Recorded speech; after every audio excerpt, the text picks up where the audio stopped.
श्री वीर सिंह।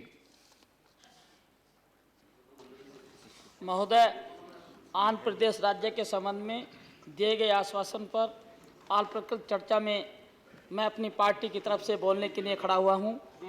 महोदय, आंध्र प्रदेश राज्य पुनर्गठन अधिनियम 2014 लागू हुए लगभग 2 वर्ष बीत चुके हैं, परंतु सरकार द्वारा आंध्र प्रदेश के उत्तरवर्ती राज्यों में औद्योगिकीकरण एवं आर्थिक प्रगति को बढ़ावा देने व राज्य के पिछड़े क्षेत्रों विशेषकर रायसीमा एवं उत्तर तटीय आंध्र प्रदेश के जिलों को कोई विशेष पैकेज की समुचित व्यवस्था नहीं की गई है, जबकि कानून पर चर्चा के दौरान यह घोषणा की गई थी कि राज्य के वित्तीय मामलों को मजबूत बनाने के लिए आंध्र प्रदेश के उत्तरवर्ती राज्यों को 5 वर्षों के लिए एक विशेष श्रेणी के दर्जे सहित राज्य के सभी क्षेत्रों के लिए विशेषकर सीमांत की चिंताओं को दूर करने की घोषणा की थी। सरकार दावा करती है कि उसने विगत 2 वर्षों में 34,000 करोड़ रुपए से अधिक की आर्थिक सहायता प्रदान की है, परंतु जमीनी हकीकत इससे परे है। अभी सीमांध्र विकास की मुख्य धारा से बहुत पीछे है और उसे विशेष आर्थिक सहायता की आवश्यकता है। महोदय, सीमांध्र में राज्य की 60% संख्या रहती है, जबकि वहां से 40% ही राजस्व मिलता है, जिससे लगभग राज्य को 15,000 करोड़ का घाटा हो रहा है। इस घाटे के चलते कर्मचारियों की तनख्वाह देनी भी मुश्किल हो रही है। हमारी पार्टी बहुजन समाज पार्टी भी छोटे राज्यों की पक्ष धर रही है और हमारा मानना है कि छोटे राज्यों से ही विकास को गति मिल सकती है। हमारी अध्यक्षा बहन कुमारी मायावती जी द्वारा भी भारत सरकार को उत्तर प्रदेश को 4 भागों बुंदेलखंड, पूर्वांचल, मध्यांचल एवं पश्चिमांचल में बांटने हेतु एक संकल्प भारत सरकार को भेजा था, परंतु उस पर आज तक कोई निर्णय नहीं हुआ है। आज विकास का मुद्दा हर एक की जुबान पर है, परंतु विकास के लिए संसाधनों की जरूरत होती है और संसाधन के लिए धन की आवश्यकता होती है। यही सीमांध्र के साथ हो रहा है। वहाँ भी निधियों की कमी और संसाधनों की हानि हुई है। सरकार को इस दिशा में कार्य करना चाहिए और पूर्ववर्ती परिषद की तर्ज पर आंध्र प्रदेश तेलंगाना परिषद का गठन करना चाहिए। यह परिषद दोनों राज्यों से संबद्ध मामलों का निपटारा कर सकेगी।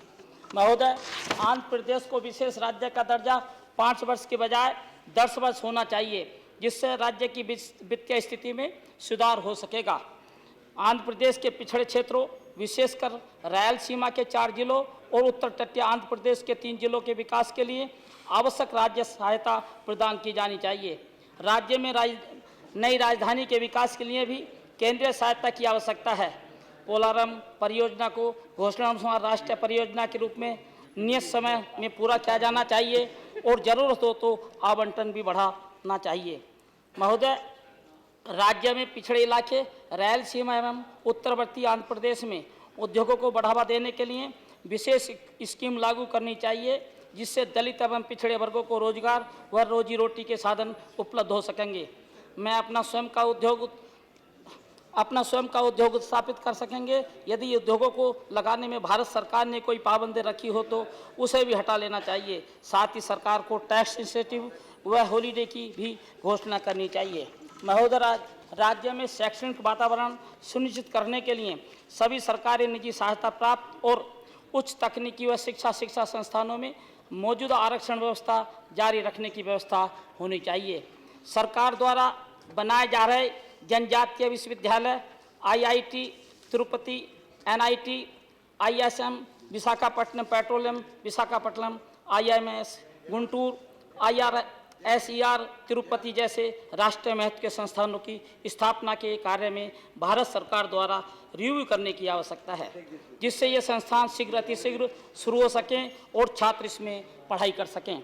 महोदय, इसके साथ ही राज्य में सामाजिक, भौगोलिक एवं औद्योगिक अवसंरचना का विकास हेतु विभिन्न परियोजनाएं जैसे नया मापत्तन, इस्पात संयंत्र, तेल शोधशाला, औद्योगिक गलियारा, रेल जोन, मेट्रो रेल सुविधा, वीर सिंह जी, समय हो गया, अमरावती के रेल एवं सड़क संपर्क आदि विकसित करने की आवश्यकता है।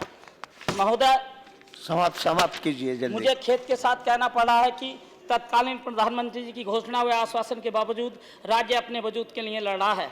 मैं सरकार से मांग करूंगा कि वह आंध्र प्रदेश राज्य को समुचित आर्थिक पैकेज उपलब्ध करावे, जिससे राज्य को राजस्व घाटा कम करने, औद्योगिक प्रोत्साहन प्रदान करने, पिछड़े क्षेत्रों व दलितों के विकास आदि पर समुचित कार्य किया जा सके। और महत्वपूर्ण संसाधन जुटाए जा सके। इन्हीं शब्दों के साथ मैं अपनी बात समाप्त करता हूं। धन्यवाद। धन्यवाद। श्री